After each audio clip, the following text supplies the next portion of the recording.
आपका यूनिक प्रज्ञान यूट्यूब परिवार में मैं प्रज्ञान सर हार्दिक स्वागत करता हूं, वंदन करता हूं, अभिनंदन करता हूं।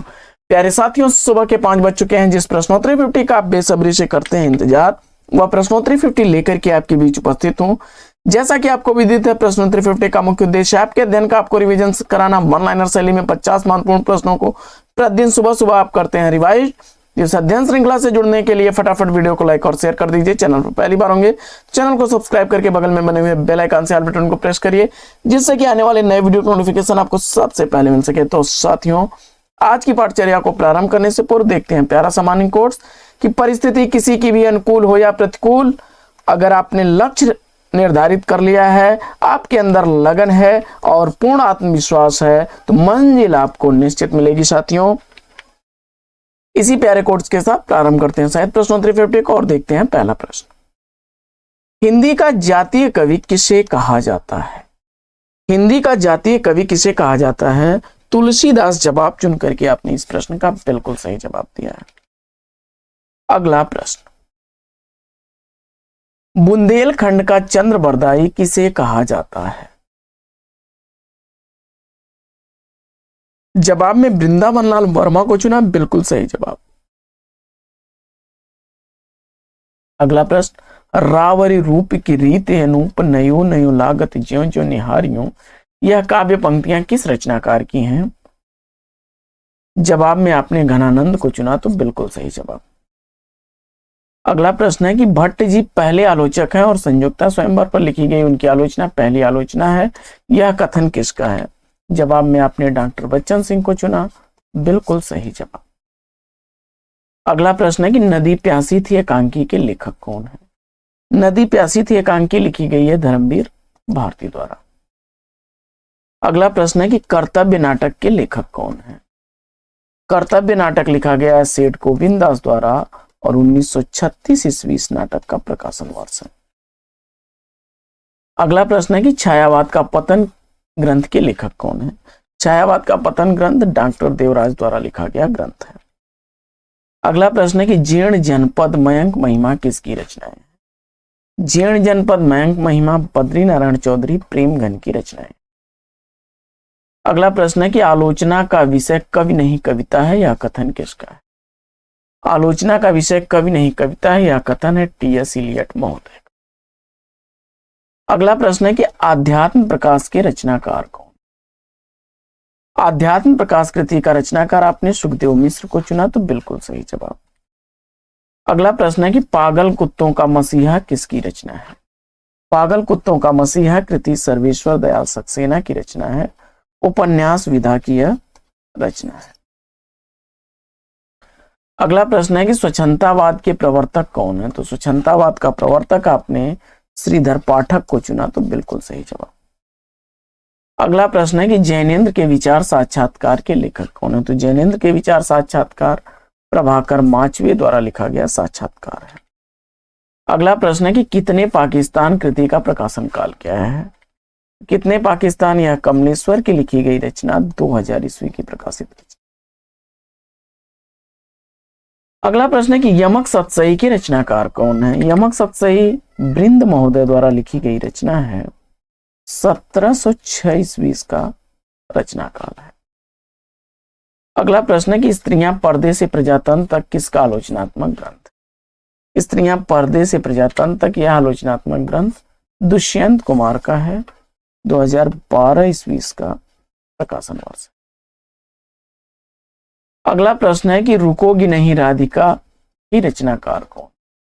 रुकोगी नहीं राधिका, यह उषा प्रियमवदा की रचना है, 1967 ईस्वी इस रचना का प्रकाशन वर्ष।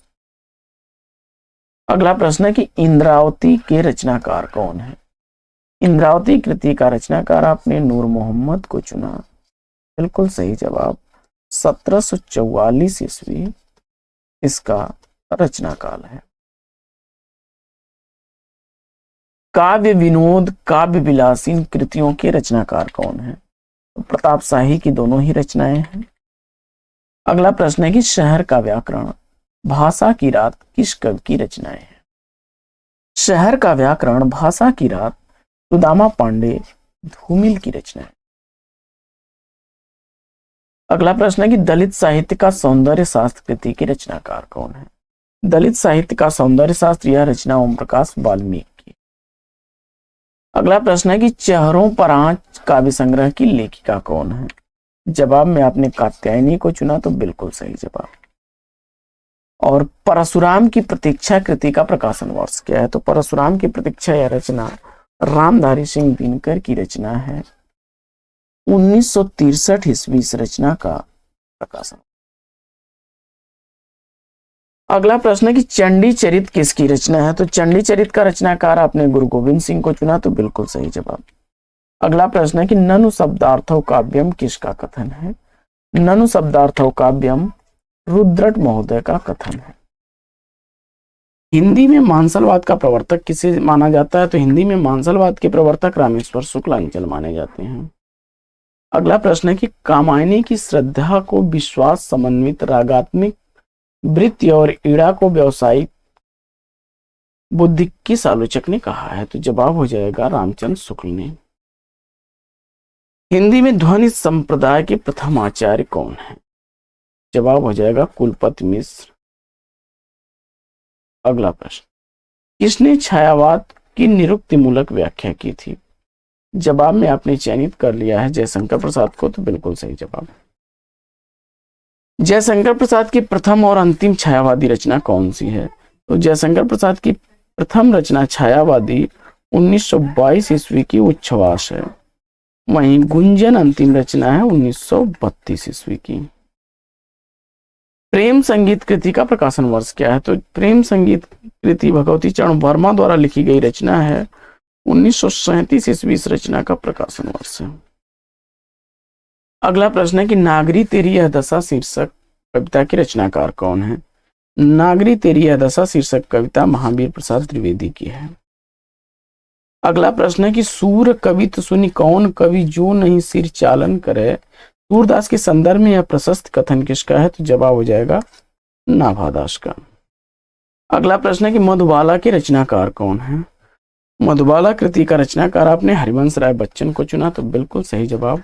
1936 ईस्वी का प्रकाशन वर्ष है। अगला प्रश्न है कि जन्मेजय का नागयज्ञ किसकी रचना है? तो जन्मेजय का नागयज्ञ जयशंकर प्रसाद की रचना है। 1926 ईस्वी इस रचना का प्रकाशन वर्ष। अगला प्रश्न है कि साये में धूप गजल संग्रह के रचनाकार कौन है?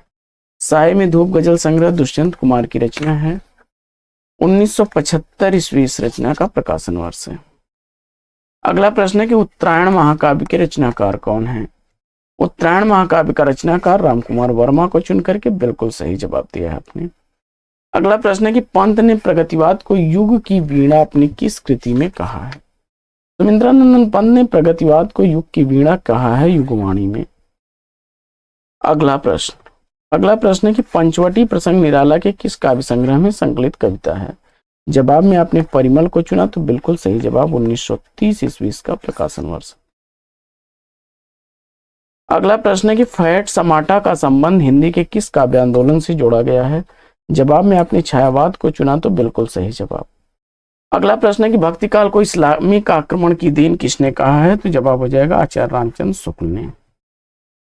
कामायनी का चिंता सर्ग सर्वप्रथम कब छपा? जवाब में आपने सुधा के अक्टूबर अंक 1928 ईस्वी को चुना तो बिल्कुल सही जवाब। कैप्सूल या सूत्र कविता आंदोलन के प्रवर्तक कौन माने जाते हैं? जवाब में आपने ओमकार नाथ त्रिपाठी को चुना तो बिल्कुल सही जवाब। दुर्वादल विषाद आत्मोत्सर्ग काव्य कृतियों के रचनाकार कौन है? जवाब में आपने सियाराम शरण गुप्त को चुना तो बिल्कुल सही जवाब। दुर्वादल 1929 ईस्वी की है।